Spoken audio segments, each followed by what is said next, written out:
Rob, and Ram. Nobody asked, but we give you our opinions. Acknowledge us like Roman Reigns to all his minions. Coming from the grave like our name was Undertaker. Women's wrestling is cool, but where the hell is Britt Baker? Coherence takes abandon all hope. We talk shit like Ricochet from the top rope. We are marks, sometimes we're friendly. Sometimes we show our whole ass like Mandy. We are discussing what is the latest. Jericho is the GOAT, but Sid is our favorite. We are marks. We are marks.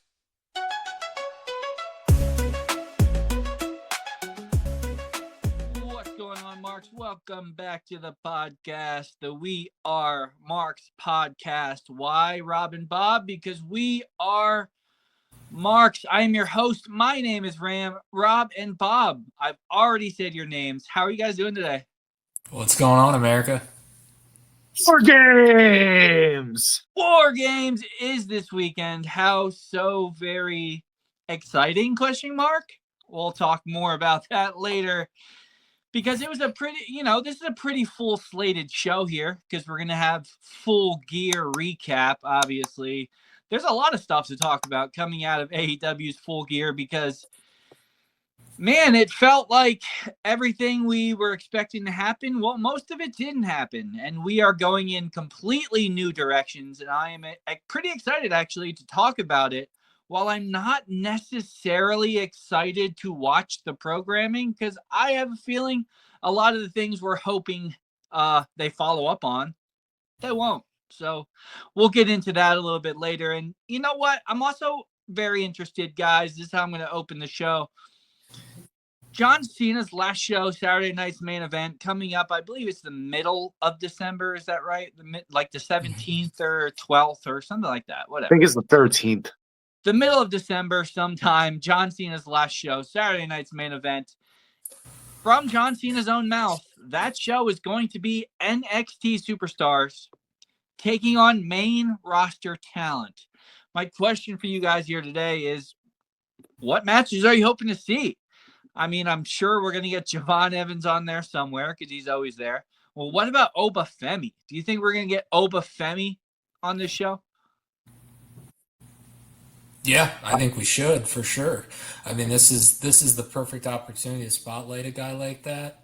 I think it's a no-brainer. He's got to be on the show. I sure as hell hope so. He doesn't have to win, but I wouldn't mind seeing, Braun Breaker versus Oba Femi. Yeah, the two young guns that maybe will carry this company. But Oba Femi, if you're going to have NXT guys on this show, Oba Femi over Trick Williams any day. Yeah, for sure. I was thinking they would definitely have it like Oba against Sheamus or something like that. I'd be okay with that too. But yeah, I mean, I feel like if Oba's on this show, he should win. If there's 4 NXT guys and 3 of them are losing, Oba should be the one that wins. And I went in a different direction. I had the match I put together was Oba versus Rey Mysterio, the guy we've seen for 30 years against big men. No one can do it better. Give me Oba and Ray. It depends. I guess it depends on when you actually bring Oba up. Do you want him to be a face or a heel? If we're gonna go that route, see, I was thinking of a match that Oba could lose and nobody would really care about. If we're gonna go that route, I want a squash match against The Miz. He could definitely squash somebody. Yes, yeah, I would love it. I just feel like that's not the platform for a squash match. I think the best thing they could do is put these guys with really good workers. Not that Sheamus, I know that was said, is not, but I think with an Oba, I mean, honestly, the other name I had was Punk because he could lose to Punk and he's losing to the World Heavyweight Champion and Punk can work. So I think it's pretty important, especially in a showcase like this. Do not let it be a bad match. Don't be putting Oba Femi and Jey Uso in there and having it look like shit. Like this guy, it needs to be something that looks good for sure. If they put Oba Femi into the ring with Jey Uso, I'm gonna vomit. I'll just everything that's left in me will be gone. No, but actually, yeah, I think any of those really are terrific options. I don't think I'm putting him in the ring with Rey Mysterio unless I plan on him working as the heel and potentially coming up because, right now he's kind of a swing guy. Like I could see, but he doesn't cheat. Like he's not a cheater, but he's like, I'm gonna dominate you, and then dominates you. So like he kind of goes back and forth on the line. So I'm not really sure what they plan on using him as. I think he will one day be just an ultimate babyface, but I also think that he can be a dominant heel. And I guess if that's how you want to bring him up, Rey Mysterio would be a great option. I guess it also depends on how they're using this. Like, is this going to be storylines to bring people up, or is this more of a showcase? So I guess we'll see. Yeah, I think And it's that's just a showcase. I think it's just a showcase. And with that being said, Obafemi, the more I think about it, should be in a match where he wins. As far as I feel like Obafemi could be Gunther, where they want to make him a heel, but at the same time, he's just so freaking good that everyone's going to cheer him anyway. Yeah, see, the difference between Oba and Gunther is that, like, when Oba talks, you're like, even when he's shitting on the other guy across from him, you're just like, hell yeah, beat the crap out of that guy. Whereas Gunther is kind of smug and like, craps on America and things like that. So he kind of has that natural heat that's gonna get booed by somebody. I don't see Oba getting booed at all, really. I think he's gonna be that absolute ass kicker, ass kicker that Bob says no way he can be a heel. Because he kicks too much ass. When do they make him champion? I mean, how old is he? Like late 20s, so probably we looked it up one time and we could not figure it out. That's right. He was either like, it was like so many conflicting reports on how old he was. He was either 25 or 27, I believe. But he's still in his 20s, yes. So probably like 15 years he can be the champion. The way WWE works, absolutely. 40 and older club. Okay, according to AI, he's 27. So we'll say he's 27. Yeah. Plenty of time. How old's Braun Breaker? He's around there, right? He's in 20s, late 20s. Late 20s? Yeah. Yeah. I mean, that's absolutely could be your future. Now, we just spent most of that time talking about Obafemi. When we talk about NXT, I would say 95% of it is because of Obafemi. So let's talk about some other guys. Who else from NXT right now do you think we're going to see on that show? Are they going to give us Ricky Saints and Ethan Page? And what do they call Blake Monroe? Is that who we're going to see? So you figure there would be one woman, and I would assume it'd be Blake Monroe. Or Jordan Grace. Could be Jordan Grace. Yeah, So watching NXT, I don't think they know what to do with Jordan Grace. They are very confused on how to use Jordan Grace. She's kind of stuck in the middle there. Just no direction whatsoever. You want to know how to use Jordan Grace? You move her up to the main roster and you have her wrestle Rhea Ripley, and it will be awesome. That's what you do with Jordan Grace. Absolutely. And like her matches are good, but her character is, I demand respect, but nobody gives it to her. And it's been that way for like 2 months now. Yeah, kind of floating around. I wrote down for my women's match the Ren QCC, so they're probably not going to be on the show, but I thought my mind was going up and comers, and I like Kendall Gray. I know she's the Evolve champion. I think she's good. I had them against Asuka and Kyrie, but that ain't happening. It's probably going to be Blake Monroe. So Joe Hendry's going to be on here.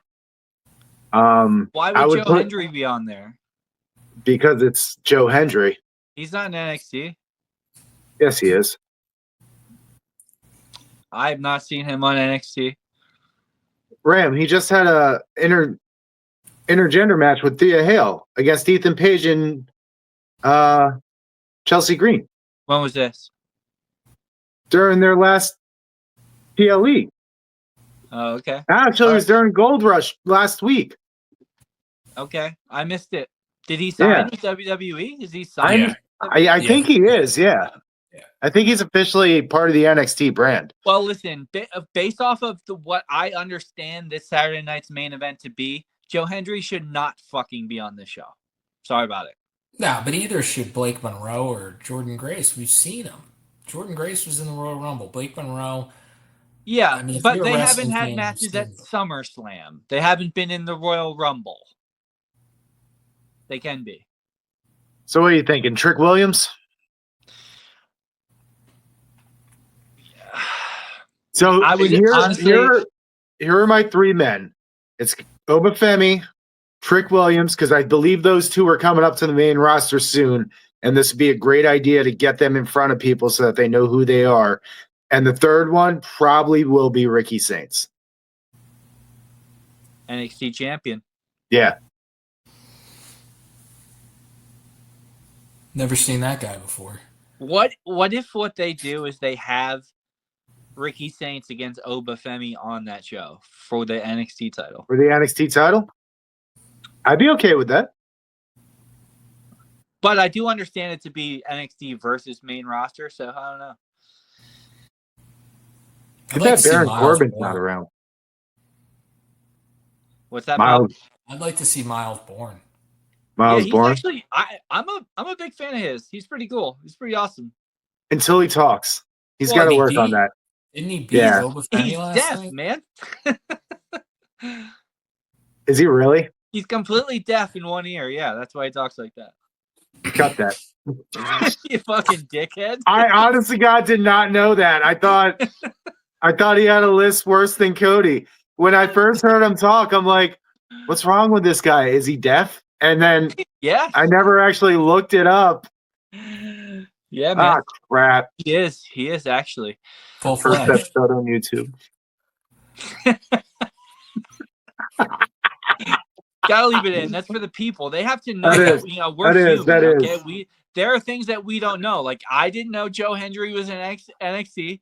Rob didn't know Miles Bourne was deaf, despite the fact that he talks like a deaf person. I thought it was a gimmick. I'm serious. You thought okay. All right, we're moving on. Miles Bourne. His only disability is his. All right, never mind. Cut that. I got nothing. I know there was a saying, but I couldn't remember it. Okay. Oh my God. All right, let's go. Full Gear happened this weekend. We're going over to AEW. A lot of stuff to talk about. Very interesting show. Rob was there. Rob was there. So, Rob, you can also give us firsthand information on crowd reactions and, because you know what? These shows seem like spectacles on TV. But when you're actually there, I'm wondering if a lot of these crazy spots are as easy to see as they are at home. Well, I definitely have a question about one match in particular, too. So let's talk about it. Let's talk first match of the night. Oh, actually, we should probably bring up that this show started mid pre-show match again. Now, I understand this to a degree because it is pertinent information to see what happened to end that show, to end that pre-match show. But in which case, the match should have been on the main card. Do you think this is something they're just going to continue to do this? Because it was cool the first time. The second time, I was like, really, again? I personally, as the time was counting down, I was sitting there like, they're not going to do this again. And as they did it, it's actually worse live than when it is on TV.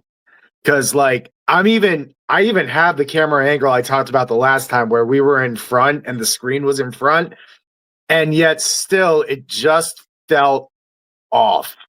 Like the pyros going off and stuff like that, and it just didn't feel like a show was starting. Like we've all been to WrestleMania, we've all been to other PLEs where the countdown starts and stuff like that. This you could barely hear because the crowd reaction to the match, and all of a sudden it's like, and now DC presents Full Gear, and that's all you hear. You don't hear the intro or anything like that, and then the pyro goes off, and you're like, oh, the show's starting. So like it's even worse live. And it takes you away from the match and it doesn't feel big like the show started. So I don't see the point in it.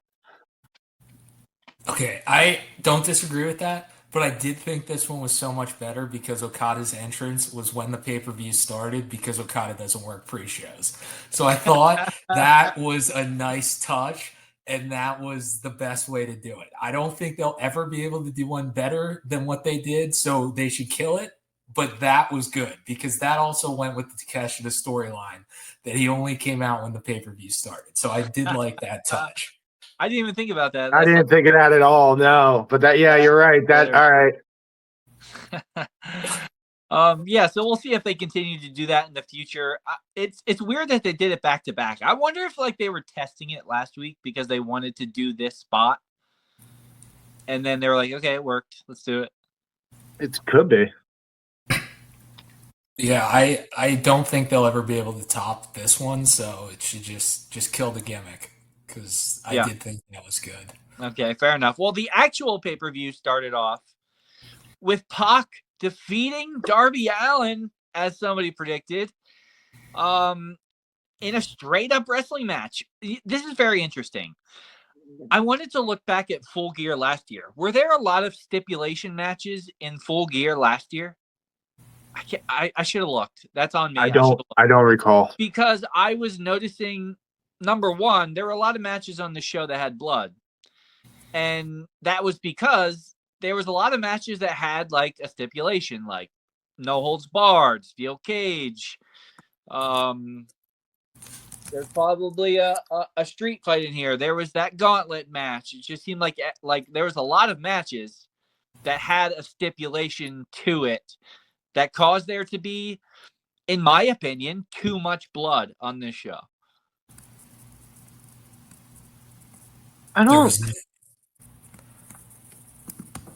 Sorry, I was looking. There was not a bunch of stipulations on Full Year 2024. Go ahead, Rob. Thank you for looking that up. I didn't think there was that much blood. I mean, it was an AEW show, so you expect a little bit of blood. But really, it was only, 3 matches that had blood? 3 matches with buckets of blood. Yeah. I give Kyle O'Reilly a pass because he looks good bleeding like that. Also, I mean, the Samoa Joe, when you're in the crowd and the steel cage, you really didn't see that much blood. So there's that. Well, did you see the screenshot of him when he was on the ground after winning, spitting blood from it was just pouring down his face. He was just spitting it straight out. Yeah, but This is what I'm going to say, though. This is what I will honestly admit. I thought I liked that the Hangman Joe blood. It helped that match because Joe looked like a fucking animal. Yeah. Right. But the other two I could have done without. Joe did a very good job bleeding. He did. He did. No, but I think there's a little bit of the difference between being at the show versus watching it. I felt like there was an hour of that show that I was watching ECW TV when it was, and I think that part of it was the pacing of the show, that when they put the Briscoe Fletcher match, right? What was the match that was right? There were 2 hardcore matches. It was Mox and O'Reilly then. Yeah, Mox and O'Reilly was right Briscoe after. And Fletcher. I felt like putting those 2 matches right after each other was not the right call because it did make it seem like that hour was, hardcore TV. And I mean, to your guys' point, when I was there live, because I don't get the close-ups, I was in the press boxes, so I'm not that close to it. It didn't, and I haven't watched a show like on TV, but it didn't seem like it was that violent. Like I didn't see the blood up close and stuff like that. Like, yeah, there was a lot of zooming in on very bloody faces. Right. I didn't see that. I wasn't watching the screen. I was watching, the action. So I wasn't getting the commentator saying, "Oh my God, look at the crimson mask."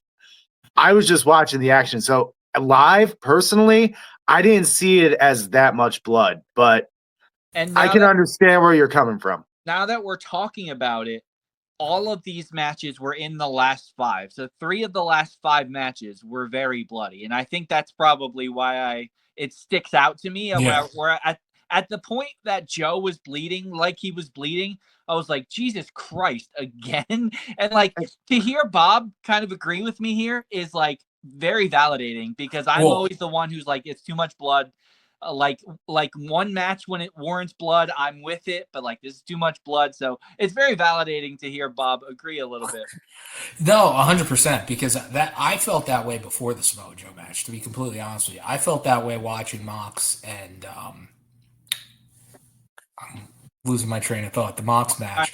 But O'Reilly, I was like, this is a lot right after one after another. So yeah, I'm with you. And again, to your guys' point, so GCW and like CZW, those kind of places, the ones that have 10 matches per card, their first 5 matches are normal like wrestling matches and your tornado tags and stuff like that. And then the last like 3 matches are the ones that get violent. And I felt like that's how this show was set up. Much like an old school ECW show where your first 3 matches were your normal wrestling matches, and then the last 3 were just violence. So I don't know. When you're there, it didn't seem like that much, but I do understand what you guys are saying. Okay. Yeah, I can see that also, because you're not getting the zooming in camera. Right. And the screwdriver, man. And you know what? Honestly, like the stabbing, man, in the Mox and O'Reilly, the stabbing, that got me, bro. I was like, I can't get behind this. Yeah, and the screwdriver. And all right. Anyway, listen, we're going to talk about these matches as we go through. Thank you for doing me the courtesy of that tangent. And now we're back because Pac did defeat Darby Allin. It's really fun watching somebody throw around Darby Allin without people saying, look how far he threw. Like, you can literally just see him be launched. And you're like, that is a grown-ass man. And Pac's not a big man at all. Like, he's jacked, but he's not a big man. And he's just tossing Darby Allin around like he's nothing. Like, it is something to see.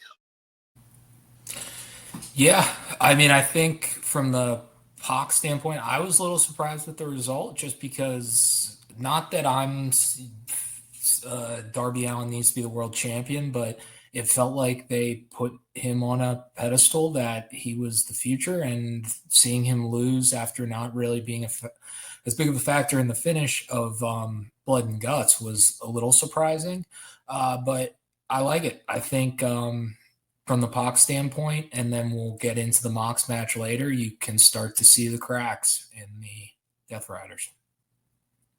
Yeah, which is kind of what I was hoping would happen, but there is some concern that I do have that it's just going to continue this little story here between Pac and Darby Allin, and Darby's still going to find his way to the finish line as the victor of the story. That is a little bit concerning, which is kind of what I was saying about, is AEW going to follow up on how I hope they follow it up, or are they going to just reverse course immediately on Dynamite, which is taking place right now? So I'm interested to see, are they building up Pac to be the crack in the Death Riders, or are we going to continue to build up Darby Allin by having him get a comeback victory on Pac? I hope not. I'm agreeing with Bob here. The last 2 things that they've done, you're kind of starting to see them go in a different direction than Darby Allin. So I'm hoping they keep it that way. Yeah, Darby Allin and Darby Allin, both of them. I did say Alley, didn't I? Onto the back burner. Okay. The second match of the show, we had the Timeless Love Bombs. That's Tony Storm and Mina Shirakawa winning this fatal 4-way match to give themselves a stipulation. I don't know why that is the choice that AEW made. I feel like there was definitely some other teams who could have used the stipulation and not these two, but that's what we got. These two are the winner. I really hope their stipulation is we get a bye into the finals. Like if I win this, I'm like I am automatically qualified in the finals. You guys can have a triple threat match to see who faces us. That'd be my stipulation. Full disclosure, and this is what I really liked about this show, is that it just kept going and going and going. I missed this entire match getting a beer. Like that's the way it was. Yeah, I mean, as far as the match, it was a good match. I'm not a fan. We'll get into it more, when we talk Survivor Series as well, but it was the same way with Blood and Guts. I don't think baby faces should have the advantage. I think that's such an easy way to give the heels heat by having an advantage. I thought Bane and Shafir should have won. I thought they should have had the advantage going into the next round. But we'll see what stipulation they come up with. But goddamn, there's a lot of stipulations going on in AEW. Absolutely, just constantly stipulating everything. Yeah, it's very interesting. I personally thought the Sky Blue team could have used the stipulation, and that match is like give someone the advantage as a reason for why they won the match, because neither of those two teams are winning this tournament. So I don't know. I guess they were trying to make it. Maybe they're just trying to give an excuse for why Marina and Megan Bain lose. I don't know. I thought that should have been the final, but I don't book the show. Okay, FTR finally, the AEW Tag Team Champions. They defeat Bro Dito. The top guys are on top. I thought it was a good match, except for one part. The 21 plex was no sold to go into the shatter machine, and it really drove me insane. That's the only thing I got that was bad in this match, because nobody kicks out of the 21 plex, and you had Dash just completely no sell it to get to the shatter machine spot. I don't know if you saw that on TV or not, but we definitely saw it live. Is a common thing in AEW. I know, but it just drove me nuts because that was a moment. It was at the end of the match. You could have at least waited a second, but no, you literally got up right away. I don't know. Bothers me. Yeah. No, I get that. I thought it was a really good match. I think it is right for the direction. I think Brodito had a great reign. They're a good team. They should stay a team and be a part of the division. It doesn't need to be the end of them or anything like that, but it was time for a change in the tag team division. And FTR has been doing a really good job, especially with promos and the character side of things. And I think, this is really good. And now you can go in a bunch of different directions. We'll talk about the Bucks later, but the Bucks could be a match. You have Brodito again, and wherever Copeland and Christian are, you can reignite that story if you want to as well.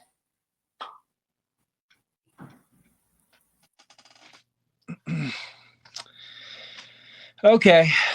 Yeah, the top guys. Amen. Ricochet won the Natty.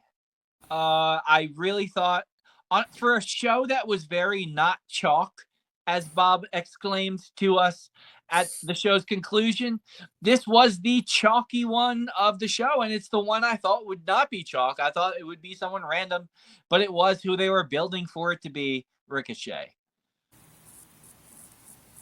I hate the title. They said it's not an NWA ripoff, and then they unveiled the title, and it's a NWA ripoff of a ripoff. But I think Ricochet weighing in is the best, being that chicken shit heel that he can be, talking all the crap in the world. Having Bobby Lashley slam him around and still lose is going to be fun to watch for a little bit. I don't like the national title, but if you're going to give it to somebody, give it to the man who's earned it. Give it to the Ricochet. Yeah. I think Ricochet was the second best guy that could have won. Obviously, Jeff Jarrett would have been the best option, but they didn't decide to go that route. But no, I think it was the right decision, and especially with the idea that this title, while I'm not a fan of it either, If it's something that is going to go to CMLL, New Japan, I mean, Ricochet's the guy that you want to have those matches. It could eventually go to Lashley, but I think to start it out, to establish what you want that title to be, a great match, championship, Ricochet's the guy.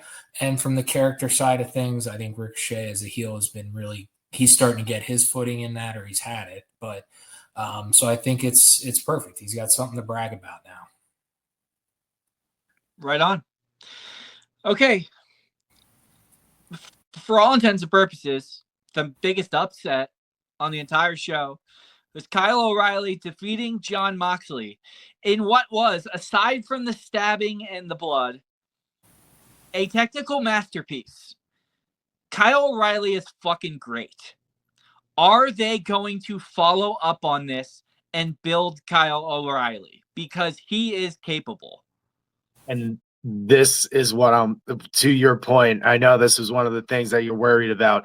I'm worried about it too. He's in the conglomerate that has Briscoe, Darby Allin, and Orange Cassidy all in it. And I'm just like, those three are definitely higher in the pecking order with him.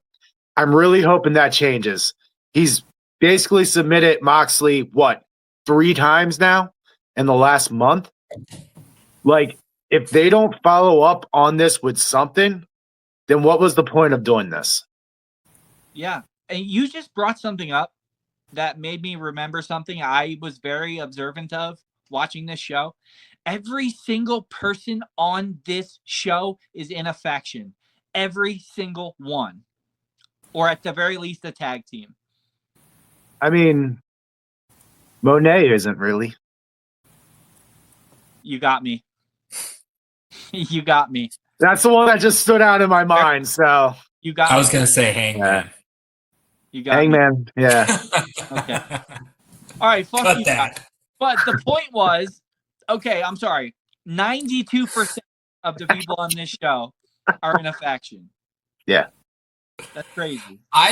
This was the match I wanted to ask Rob about, because I felt like watching it. I thought if you put the match on mute, it seemed like it was perfect, but it didn't seem like people were as interested in it or behind O'Reilly as I expected. Is and again, that just the way it came across, or was that also the way it was there? No, we were into it. Like, we were cheering for O'Reilly and stuff like that. I do know once the fork came out and it got the pop from the fork, everything else just kind of was there. Like, the fork was in the midway point of the match, and it was just after that, like, where do you go from that? And I think that was the problem with this match. Machete. Yeah, exactly. You bring out the weed whacker or something like that, right? So I feel like once the fork happened, the pop was gone, you know? Because that was part of what I felt watching it. Was I thought from like the booking standpoint, I think what they drew up was the perfect way to follow up Kyle O'Reilly winning Blood and Guts. He won a singles match against Jon Moxley, made him tap out. But there was a feeling that I had where it was like, I'm not so sure this is going to work. I'm not sure O'Reilly can be that star, which I didn't feel after Blood and Guts. I was like, holy shit, this guy looks like a future world champion. And I felt like after Saturday, I was like, I don't know anymore. But to your point of that, we said that at Blood and Guts, and when he had him in the ankle submission and he's bleeding and he looks like a man possessed, and they did the exact same spot. Like, That's they true. just reenact. It wasn't anything new. So everyone who was obviously in the arena probably has seen that just a week ago. So it wasn't anything new. And I do think, to that point, that Jon Moxley tapping out was a novelty at first, and it is starting to wear off, where making Jon Moxley tap out isn't as impressive. Right. It's becoming a gimmick. Yeah. At this point, I want to see somebody pin him. Right. Exactly. Yeah. I think it's more impressive at this point. But I did Precisely. think I did think the death look, we talked about Pac, but the person that now I'm predicting turns on John Moxley Claudia. is Marina Shafir. Okay. That death stare that she gave him watching her hero tap out and realizing she's the one that's going to have to take Old Yeller out back and finish it off. Because that was a disgusted look that she gave. And then post Moxley attack, the group gave to their leader that they are losing their belief in. So I don't know if you saw that, Rob, at the show, but they did put the camera on the Death Riders when he went up and was standing, and that was not positive support. Yeah, we didn't see that. Yeah. We did. So me and the people I was with did notice the stare down with Maria Shafir, and she didn't look happy. But then again, she never looks happy. So we just assumed it's just her normal look. But now that you mention it, okay, I can see that. I can see her starting it with a low blow and the rest of them just attacking him. Yeah. And I thought Claudio, too, he handled it well because when Mox was standing on the chair and he was like, I don't even know why I'm standing here. Like, this guy just tapped out again. Yeah. Right. I thought it was interesting because at one point Claudio was just kind of like looking forward, and then he just kind of gave a head nod to the underlings, and I was like, "Damn, they're really following Claudio." So I was thinking Claudio, and he said, "Yeah, I mean, it could just be all of them." You know? Yeah. I hope it's Claudio. I hope Claudio becomes the leader of the Death Riders and he wins the belt. Give that man a championship. Yeah, I mean, he's awesome. He does great stuff. Okay, for some reason, I'll never understand, but here we are. Mark Briscoe. I had to watch Mark Briscoe defeat Kyle Fletcher to become the new TNT champion. Go ahead. This was a really fun match to watch. Like, it was really fun, really entertaining. I thought And then when you 8 minutes long. once they did the barbed wire table spot, I thought the same thing. I agree with you. The screwdriver that he was going to do a brainbuster on the screwdriver. Nobody thought he was going to do a brainbuster on the screwdriver. That's one. But yeah, but like in all reality, the match was fun, and then we realized that Fletcher's not kicking out of the J Driller. And I just looked at my buddy and I'm like, did that really just happen? And he nodded his head and said, unfortunately. And that's how we felt. Kyle Fletcher, the future of your business, the future of AEW, probably WWE, make a great U.S. champion. The future of the business, and Kyle Fletcher lost to a chicken farmer. Yeah, and then he just moved right onto I'm in the Continental Classic tournament. And I was like, right. What? Right. Like he's mad at them for not helping, so now he's going to be in the Continental Tournament. I think all of the Don Callis family is going to be in there because hey, one of them's got to win it. Well, I thought that was good, but I thought they should have put Okada and Takeshita on the same side. I thought that the two of them would kind of screw each other over, and then Fletcher wins the Continental Classic and wins that championship, which I guess could still be the case. He might win that championship, which is why he lost this one. But that was kind of the direction I'm going, but I don't think the bracket's set up that way. Is there Well, it's a round robin first, and then you go into a bracket. Yeah, but there's two sides. Right. So there's a blue and white, blue and gold. And I believe Takeshita and Okada are on the blue and Fletcher's on the gold. So or whatever. I don't know. It wasn't the way I thought it was going to go either way. I thought Fletcher was going to. That I can Google? Yes. They actually had a show picking names out of a hat. Okay. Yeah. Bob's on it. We should predict NCAA tournament style with round robin pools. So the blue side is Orange Cassidy, Claudio, Mascara Dorada, Moxley, Roderick Strong, and Takeshita. And then the gold side is Darby, Mike Bailey, Kyle Fletcher, Knight, Okada, and Pac. Damn, that's kind of stacked. So It is. Okada and Takeshita are on opposite sides. They are. That's what I was, yeah. So Okada and Takeshita are on opposite sides. I was thinking they'd be on the same side and blow it for each other, and then Fletcher would sneak in, but doesn't look like it's the case. So maybe that's the match. Maybe that's the Takeshita Okada match will be the Continental Classic Finals. But I was thinking after Saturday that Fletcher might win the whole thing.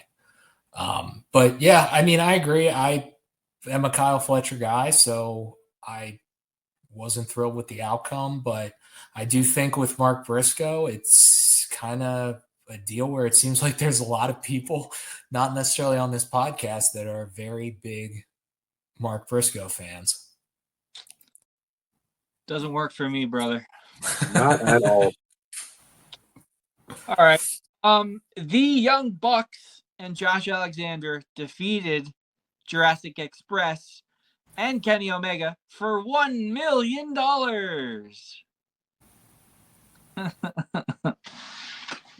Yeah.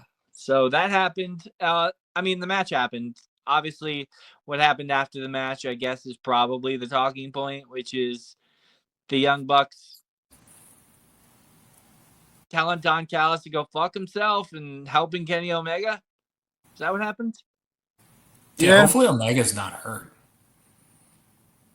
I don't think he is.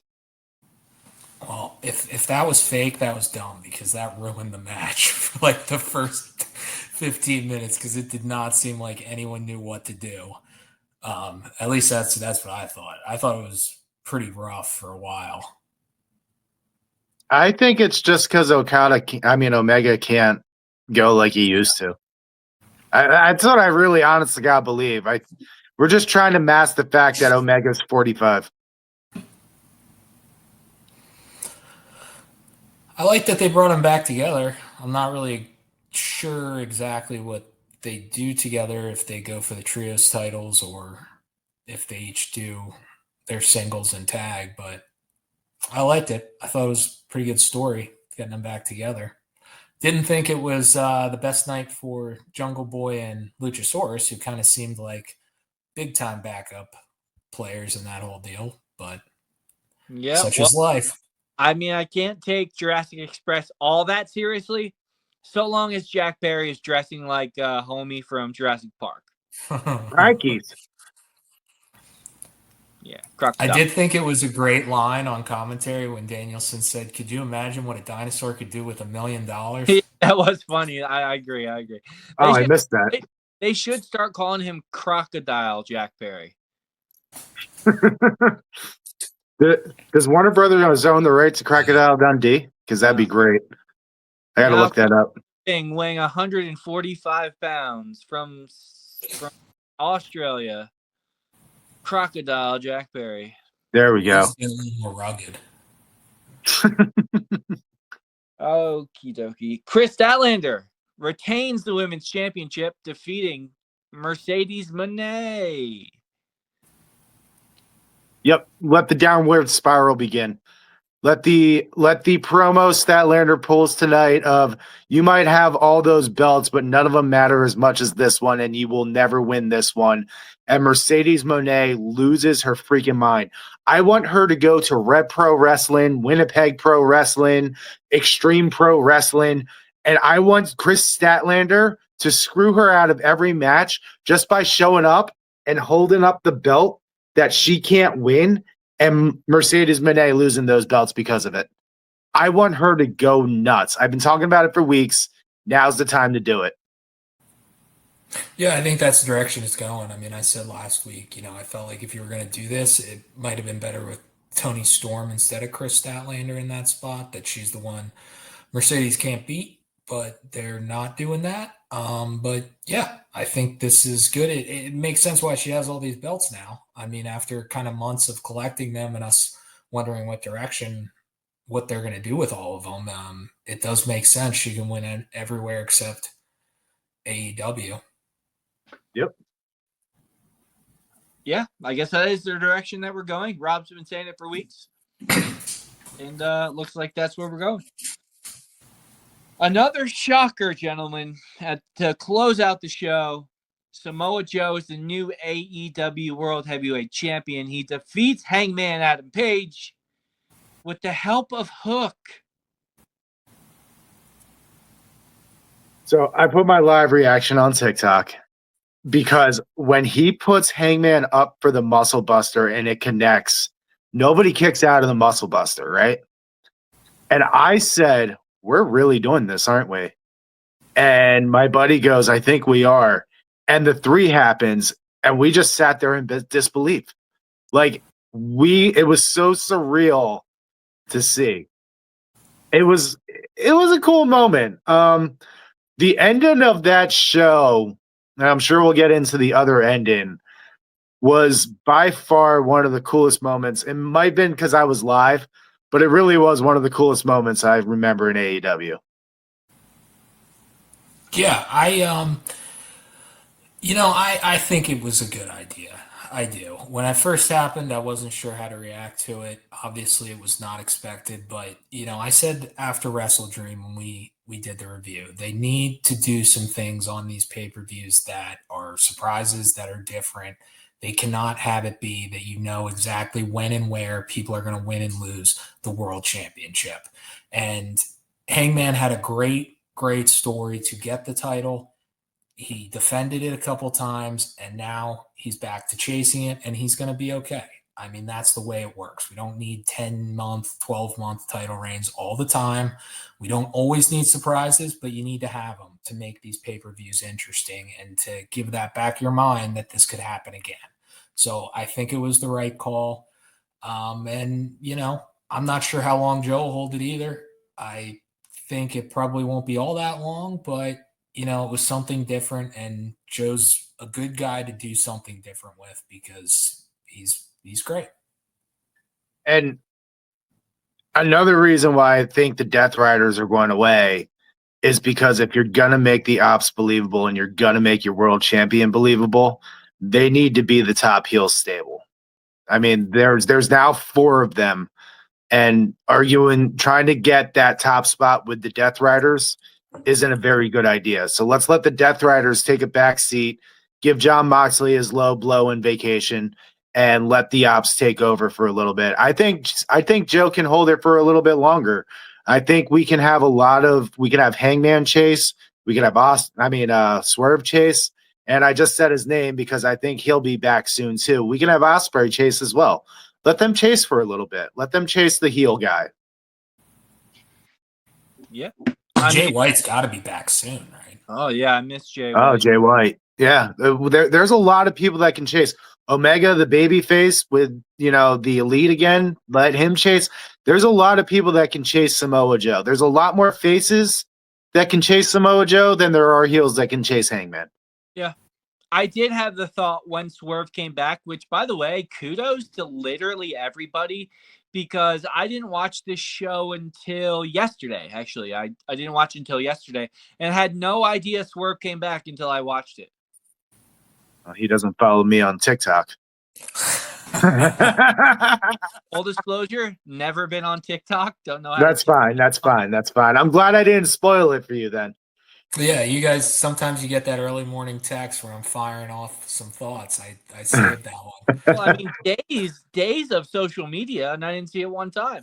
I do remember we left it very vague because we knew Ram wasn't watching live. Yeah. So we just had that conversation of vagueness. I've tried to get a little better at that. Yeah. Yeah, AEW can't watch live. WWE, you're fine. No, but Swerve coming back too is great. I mean, he's a star. I mean, you saw it in the reaction. Rob, I'll let you can talk more if you'd like about the experience. You said, of him coming back. I thought it was awesome. I think he comes across as a star, and it felt like a big moment. And the house burned, like it went black, and we're like, all right, everyone started saying Swerve and stuff. The house went on fire. Prince Nana, he changed his theme song. I think we're gonna get a more serious Swerve now. Like his theme song is not "I Swerve When I Drive." I actually believe when it's all said and done, we will make Swerve a heel. Like, and this might be my wrestling brain thinking, but the house burned down. The theme song changed. I do think we're getting towards a more serious screw you Swerve like we used to have. So And we won't be dancing to his theme song. So Swerve's gonna turn on Hangman? Why not?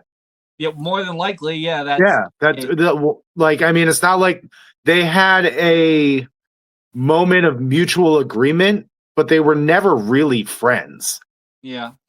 All right. So Rob was there live, so he definitely did not. But Bob, when you were watching this, did you hear Prince Nana say his opening phrase early, and then the camera panned back, and then it panned back in so he could say it again?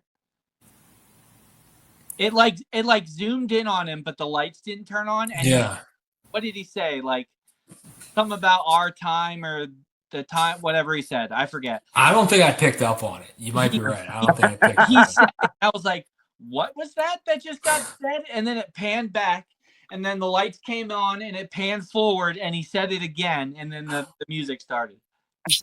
It was funny. I can't remember what he said now, though, but whatever. Sounds like AEW. Yeah, so anyway. Yeah, so Swerve's back, and it really did bring back, like, oh, there are a lot of guys, like the guys I love the most in AEW who aren't on the show right now. And that's good. I was gonna say that last month. Like, there's a lot of heavy hitters AEW doesn't have. Their top guys are all gone. You know, MJF. That's like, to your point. I think heel Swerve and face Ospreay is probably your Roman Reigns Rhodes program. Oh yeah, that I believe Ospreay will win the title at All In, and against the heel Swerve. Hell yeah, give me that. Yep. Well, Max has got to cash in at some point. I mean, where is he? No, but I'm saying I would suspect before All In, Max is probably going to be the champion at some point. So I mean, they just said a championship, right? He's not cashing it in on a different championship, Rob. I can see him cashing it in. Hold on. This is AEW. I can see him cashing it in on Jay Briscoe. No shot. I can see him cashing it in on Mark Briscoe. Dude, if he does that, MJF. He hates Mark Briscoe. As Bob said, the last thing MJF said was, I must end you. So I can see him doing it. That would be the most bitch-made move of anybody ever. It'd be an MJF move. The most bitch-made move since Austin Theory cashing in the Money in the Bank on the U.S. title. And still losing? And losing. Well, hopefully MJF wins. All right, well, anyway, that was fun. We do got to get to WWE. We're running pretty long. And Survivor Series is coming up this weekend. Happy Thanksgiving to everybody. And what? War Games. War Games. War Games. Bob, you got to do the War Games. War Games. Oh, that was good. That was good. I like it. I like it. Good. Congratulations. Okay, guys, let's predict this show. Stephanie Vaquer is defending the Women's World Championship against WWE Hall of Famer Nikki Bella. The real question is, will we get a 3-star match out of Nikki Bella yet? Nah, we'll get a double D star match out of Double D star match. Anyways, I'm taking Steph. Yeah. I mean, if Nikki Bella wins this match, we riot. I mean, you know what? I'm going to go the opposite because Stephanie Vaquer is never on the show. She's not on Raw. I don't know what's going on with Stephanie Vaquer. And I think there's a chance Nikki Bella wins. I think Stephanie Vaquer may win it another show, but I'm going to roll the dice on this one. I haven't seen Stephanie Vaquer. She seems to be missing a lot of Raws. I wouldn't be surprised if they took the title off her. Ram, what would be worse, Mark Briscoe beating Kyle Fletcher or Nikki Bella beating Stephanie Vaquer? Oh, Mark Briscoe. Nikki Bella at least has the pedigree. Yeah, I guess. I mean, I wouldn't be surprised. Nikki wins, and then Stephanie wins it back at the Royal Rumble, and you can Damn, set up the Mania match. you're right. Like they might just put it on her just like one last time. Like I don't know. I'm just not. I'm not with it per se. Yeah, no, I'm it's still a no for me. to win this match, and hopefully also put an end to this Nikki Bella bullcrap. I did love when she turned heel though, and she ripped the red one off, and she had black one underneath. That was cool. That was like, look, world, I'm bad guy now. I was like, hell yeah. And the other factor is Nikki Bella has a sister who is saying she may have one more run in her. Do we get a Brie costing Stephanie Vicaire the match? I don't And know. then we get one little Bella run. I don't So- think they pull off twin magic anymore. Also, Brie Bella has said that they don't want her around because of her husband. She has said that in interviews the past couple of months. So maybe that's a swerve. Maybe she will. It's not fair. Rhea's on the show. They don't care about Buddy Matthews. No, nobody cares about Buddy Matthews. Is he still hurt, by the way? They should sign him, and he should answer Ilya Dragunov's U.S. Open challenge. That'd be awesome. That'd be a match I'd want to see. Be amazing. Yeah. That's another guy I was thinking of though that will be coming back to AEW soon. Okay, John Cena defends the Intercontinental Championship against the greatest luchador of all time, Dirty Dominic Mysterio. Yeah, we're not doing this rematch if Dom loses twice, so I'm going to take Dirty Dom. Yeah, I'm taking Dirty Dom. I think this is Cena's moment to put over young talent. Dom's got to win it back. Yeah, that's 100% what should happen, but there's still a part of me that thinks that the last time is now tournament is still going to result in an Intercontinental Championship match. I don't know. I feel like, is John Cena going to go out losing 3 out of 4? I mean, actually, maybe more than that if I go back. 4 out of 5 because he lost the title to Cody. Is he going to go out like that, or is he going to get one more big win and then defend it against the champion of the last time is now tournament? Very intriguing, very interesting. Dominic Mysterio should win this match. That's who I'm going to pick. But there is still a part of me that thinks the last time is now tournament is going to end with an Intercontinental Championship match. I don't think John Cena loses the last match. We'll discuss that in 2 weeks. You think John Cena's going to beat Gunther? No. Yeah. Yes, we'll discuss that at another time. We're running long here, but yes, I do. That better not happen. Yeah. Why the fuck? War Games! All right, whatever. All right, the women's War Games match. Hold on, I need to consult my notebook to make sure I didn't miss any names. We got Nia Jax, Lash Legend, Kairi Sane, Asuka, and Becky Lynch taking on Charlotte, Alexa, Rhea Ripley, Io Sky, and AJ Lee. The good girls win. All right, hold on. Before you guys talk, I know Rob already started talking, but I just want to preface this. I feel like these War Games matches, generally there's like, because ultimately there's no recourse, there's no reason, there's no stipulation, there's no reward, there's no reason for the War Games match. There tends to be a storyline coming out of it that matters. So predict the winner, but also tell me what the storyline you think is coming out of this match. The good guys win, and AJ Lee makes Becky Lynch tap out to the Widow's Peak. It's not called the Widow's Peak. The Black Widow. Yeah. So I think she makes her tap out in the middle of the ring, and that's the story coming out of this. Yeah, I suspect similar. I think the babyface women will win. I could also see some dissension on the heel side with Lash Legend and Nia Jax being a tag team as well. And that creates a tag team opponent on the SmackDown side where there's really not that issue on the Raw side. So I think we see more cohesiveness, or not Raw. It is the Raw side, right? Or it's just good guys and bad guys. It's Just good guys and Whatever. bad guys. Whatever. right. But yeah, I think the babyface side will be more cohesive, and I agree with Rob. It'll go to AJ and Becky. Okay, interesting. Because I think that the biggest story in this match, and will be the story coming out of this match, is the Io Sky Kabuki Warrior situation.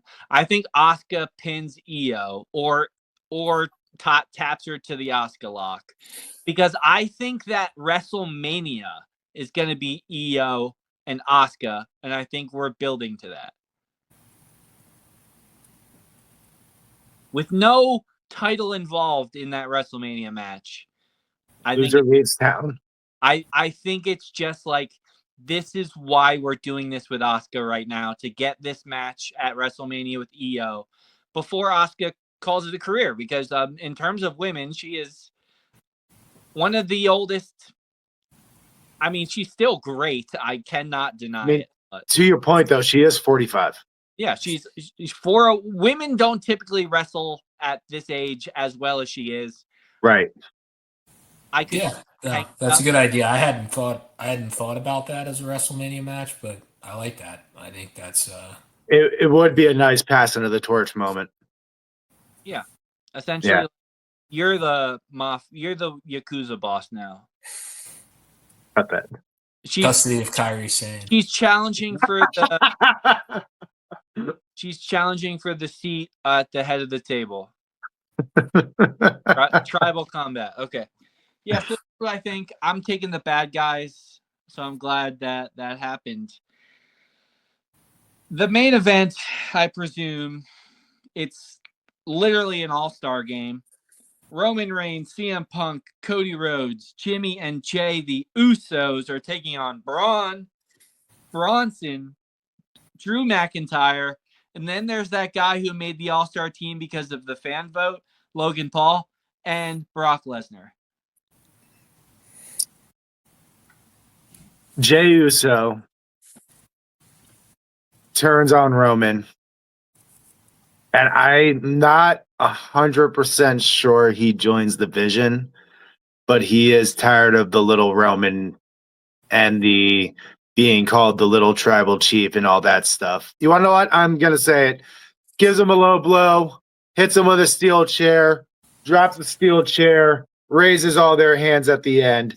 Jey Uso turns heel, Vision wins. So I agree. I think the Vision wins, but I'm going to go in a different direction based on Raw. I think we are going to see who Roman Reigns wants to challenge at WrestleMania. I think that's going to be the dissension on the face side. And I think we're going to get some clarity there, especially with the fact Roman's probably not going to be around too much until Royal Rumble. So I think we're going to see what direction that goes. I think it makes more sense for that team to lose because they have the world champions and it can create challengers. So I'm not sure. Based off of Raw, I'm actually thinking that this Jey Uso Roman thing we might miss that. I think the dissension might be more with Punk or Cody. Yeah, my thing with that, though, is like it doesn't matter who Roman chooses because guess what? He's got to win the Royal Rumble to choose anything. He's Roman Reigns. Yeah, true. He doesn't have to win the Royal Rumble. Okay, well, here's my theory. I think that we do get a little bit of direction, Bob, like about what you just said about where Roman's direction might be heading towards WrestleMania. But I also think that team wins for the stupidest reason. And this is, again, just based off of what I've seen on television over the last couple of weeks.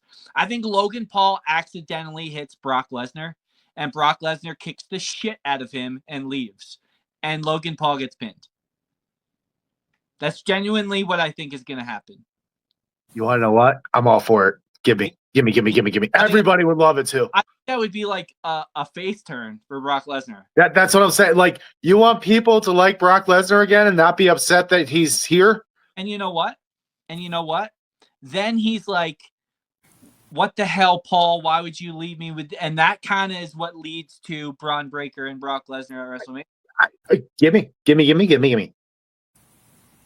So that's my theory. That's what I think is going to happen. That's only just because of the way Logan Paul was being treated by the entire group over the last couple of weeks. I was like, somehow Logan Paul is going to be the scapegoat and he's going to get his ass kicked. The last couple of weeks he did. I like how you said he got voted in by the fans, because that's what it feels like. The manager doesn't really like him. He doesn't want him on the team, but he's here, so he might as well use him. Got to put this guy in somewhere. Yeah, he's the one that, you got to put in right field and hope for the best. Yeah. I did love when they were doing the backstage segment on who was going to be in the match, and Paul's like, Brock Lesnar's very mad. Don't keep his name out of your mouth. And then he says it again. And he's like, Brock's going to be in the tag team match? No. Should we talk about Brock Lesnar falling? I was about to say, you guys saw that, right? Because that's hilarious. You know what I love about Brock Lesnar? He plays it off. And, like, you can sit here and say whatever you want about the guy, but, like, when things like that happen, he's smiling. Like, I think he's different than he was back in the day, though. Like, I think he's to the point he doesn't really take himself that seriously. And that's the thing. I called him last year during the SummerSlam match that he was Uncle Brock. And, like, he has this Uncle Brockness to him of the, I just don't care any. It's not that he doesn't care. He's not what he used to be. So it seems like he's having fun at this point. Yeah, it looks like he's having fun. I agree. Right. Yeah.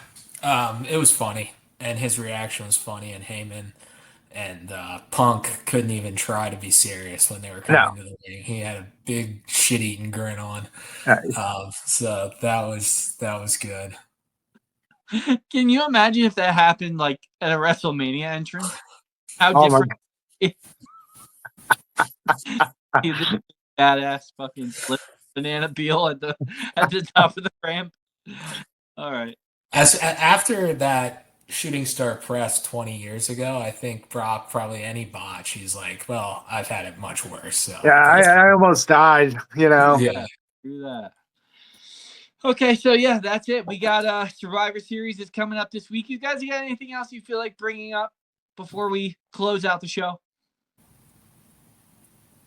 Follow us on social media. We are Marks. Follow us on social media. We are Marks. Bob, final thoughts? Tell your friends to listen. Tell your friends to listen. Tell your dad. Tell your uncles. Tell your enemies. They can listen too. We don't. Tell your enemies. Tell everybody. Tell the person who takes your order at a drive-thru. We'll be back next week. Survivor Series. We'll talk some more AEW. See if they continue these stories coming out of Full Gear. And until then, enjoy your wrestling. We are Marks. Bob brought around.